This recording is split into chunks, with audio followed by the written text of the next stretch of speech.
A wild attack caught on camera at a bakery. This is some of the craziest video that we've gotten into the newsroom over the past couple of weeks. I really just can't imagine what those moments were like for this woman getting attacked and robbed. You are watching Fox 26 Crime Files. I'm Abigail Dye.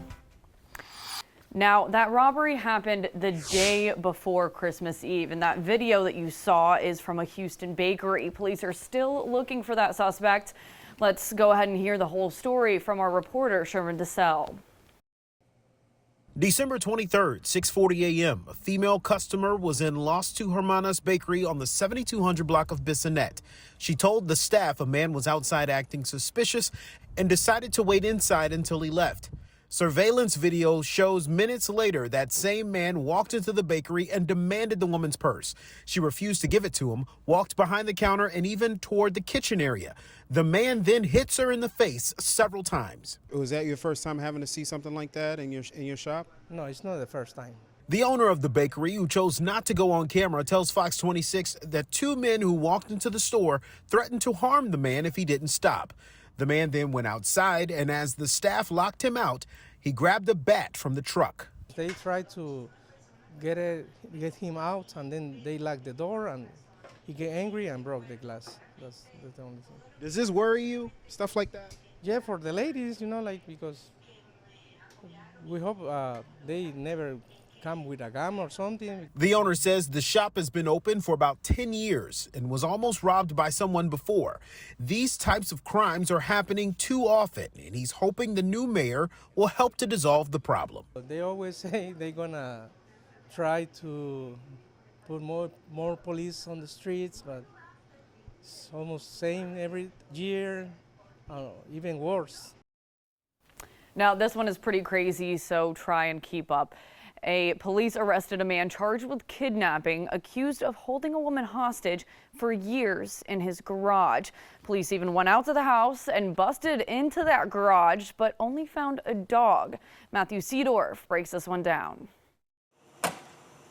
Police in South Houston breaking into the home of an alleged kidnapper. Authorities rescuing a dog from inside a garage, the same one investigators believe was used to hold a woman captive for years. We were very concerned that there could have been somebody in there that needed immediate assistance. Stand up, Mr. Carter. Lee Carter in court Friday, arrested at a motel near his home off Perry Street. The 52-year-old accused of kidnapping a pregnant panhandler 4 or 5 years ago, locking the woman in a garage. The charging documents disturbing, claiming the roughly 30-year-old woman begged to leave, but Carter would force her to take drugs, making her physically unable to. In addition, Carter is accused of forcing her to perform sexual acts against her will. Did you ever notice anything unusual? Hear anything Well, yeah, weird? everything always happened at 3 o'clock in the morning. It was very weird. Using Carter's laptop in April, the woman was able to text with 911 dispatchers telling them she was being held captive. When authorities got to the home, the 5'2" tall woman weighed approximately 70 pounds and was extremely malnourished. Somehow, Carter avoided police for about 8 months until his arrest Thursday. Sources telling Fox 26 Carter is also known by his stage name Viper, a Houston rap artist now charged with aggravated kidnapping. My heart goes out to the woman involved because she is a victim. Now, I am joined here by Carter's defense attorney, George Powell. Thanks for being here. Thank you for having me. Now, I want to know, when did you get involved? I know that these charges were filed back in April. Right, I recently got involved when the allegations were made and my client got arrested. Okay, and so that is very recently, within the past week or so? That's recently. Okay, and so over the past several months, since this past April, has your client been evading police, or do you know where he's been? He hasn't been evading police. He hasn't No. been evading them, and a lot of things will come out that demonstrate that he wasn't evading them, as well as the inconsistencies in the story. With the alleged victim, she has some issues that are based in mental health, and I wouldn't want to embarrass her or disclose anything that's, a violation of her HIPAA rights. But nonetheless, I have to substantiate, my client's innocence as well. So your client is charged with the aggravated kidnapping, Yes. but you say that you think this charge is going to be dropped. Why is that? I think it will be dropped because ultimately I think it will be demonstrated that this is a consensual, mutual, 100% legal relationship between two people voluntarily in it. And I know that there was a child mentioned. Is that child your client's child? Yes, ma'am. He and she have a child together. Okay. And so I know that originally she said that she had met your client when she was pregnant. Are there two children, or is that the same child we're talking about here? She does have two children. Okay. All right. And like I asked you earlier, why did you decide to pick this case up? Well, I think everybody's got a right to be represented to the best of their ability, and any allegation can be made against anyone. And when that allegation is made, the police, it's their duty to investigate and try to make a case out of it. From the information they have, I don't blame them for pursuing a case. However, on the back end, I think we'll demonstrate that just the facts are not what's alleged. And so at the end of the day, do you feel that this woman is fabricating this story, that it's not true? Fabricated, I don't know if it's intentional, but it's fabricated. Some of the things you'll learn later that just are easy to debunk based on information I have. And I don't mind telling you, I have witnesses lined up who know them both, who say that they're voluntarily in this relationship. I think that when those facts come to light, you'll understand. Okay. And so this woman was in a consensual relationship with your client then, is what you're saying? Yes, ma'am, that's correct.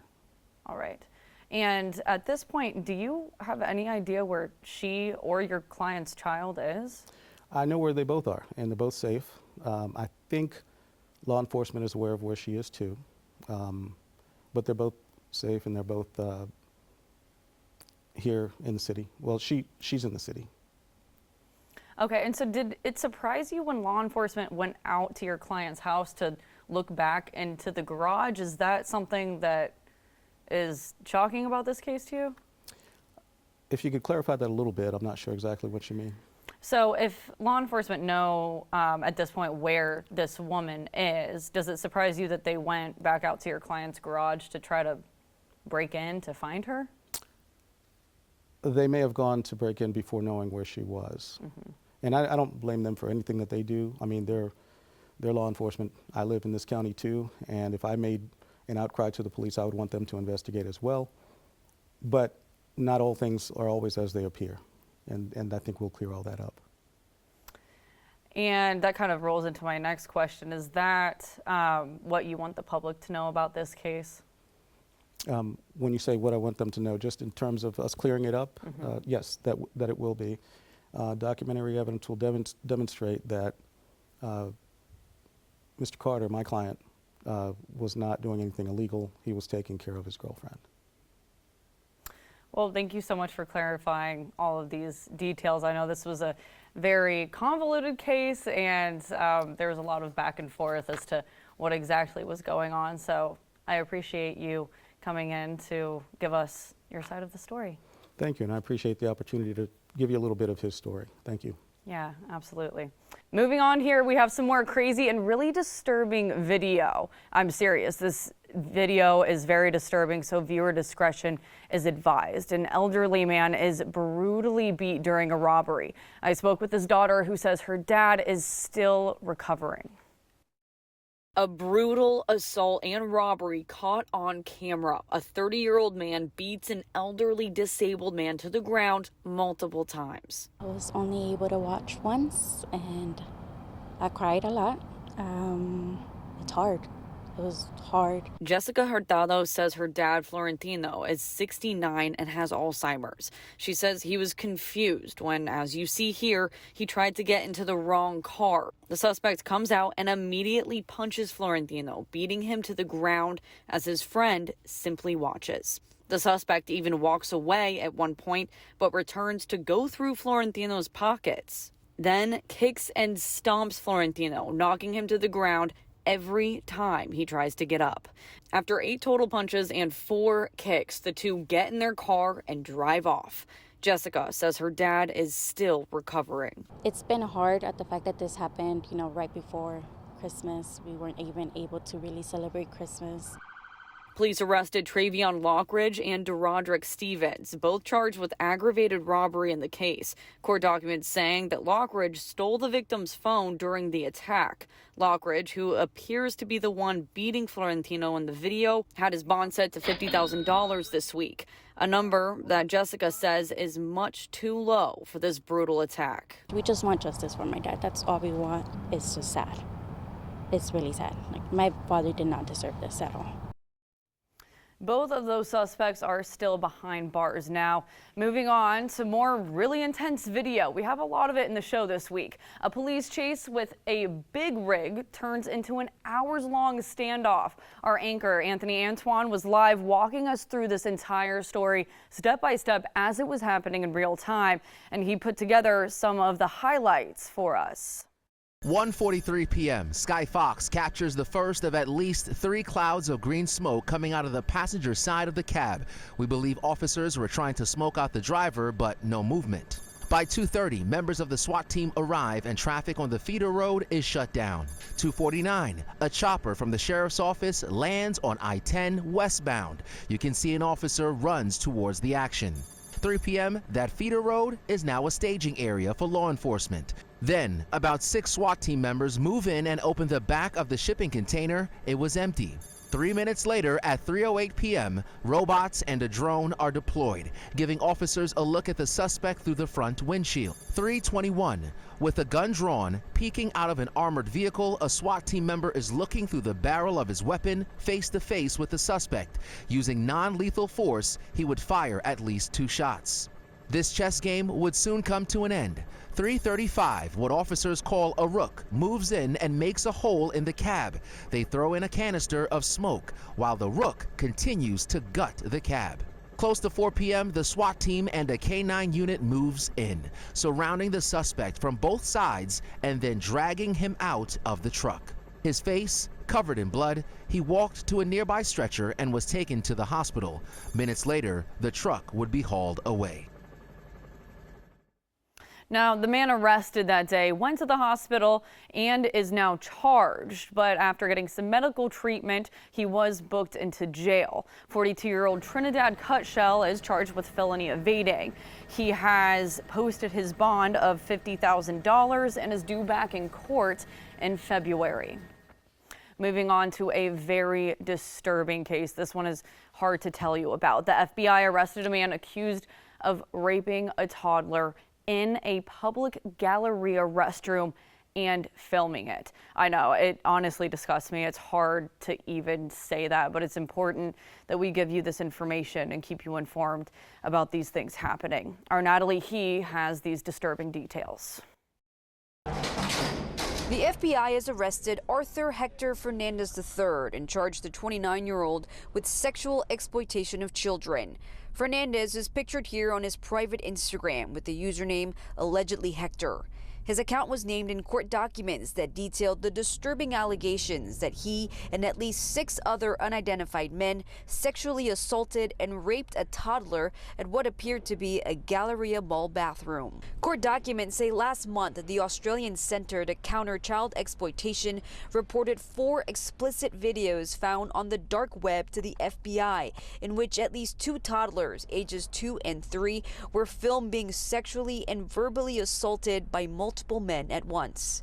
Relatives of the toddlers told investigators Fernandez was a friend and fellow Galleria employee who offered to watch the kids while they were at work at the mall. I think as parents, you want to go with your gut, but also as policymakers, people need to start figuring out how do we make sure that we have safe environments for our kids so they don't have to, parents don't have to wait on a creepy uncle or a neighbor that they think is safe. Dr. Bob Sanborn is the president and CEO of the organization Children at Risk. He says parents should look out for certain telltale signs that their child may have been abused. Kids after they've been out with someone who you thought you trusted them, they will sort of withdraw. They'll be more quiet. And so look for those changes in your children.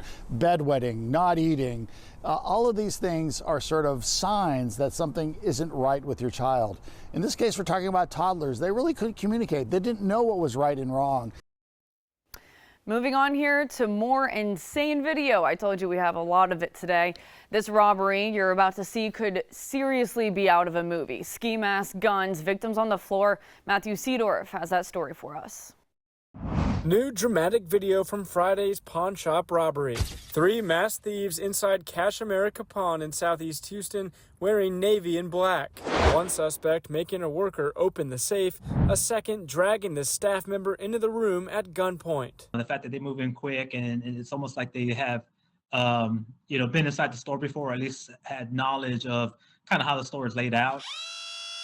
This robber frantically smashing locked cases. Another holding a gun to the back of an employee's neck for what must have seemed like an eternity. The thieves stealing jewelry, almost $20,000, and at least 34 firearms. Here recently, we've seen a slight uptick in these robberies. So we don't know if we're dealing with a crew that has done this before or if this is something new to them. But nonetheless, our main concern is bringing these individuals into custody before they end up hurting somebody. Stolen guns, a major problem right now across Houston. Last year, more than 4,000 firearms taken from inside cars alone. We've had apartment complexes with 40, 50, 60 cars broken into and nothing missing. They're looking for guns. The initial act obviously was egregious and violent, but the additional concern is where are these firearms going? And who are they going to, and how are they going to be used? ATF now offering a $5,000 reward for information leading to the arrest and conviction of these 3 pawn shop thieves. Reporting in Houston, Matthew Seedorf, Fox 26 News. That's it for this week's Fox 26 Crime Files. Thanks for watching. I'm Abigail Dye.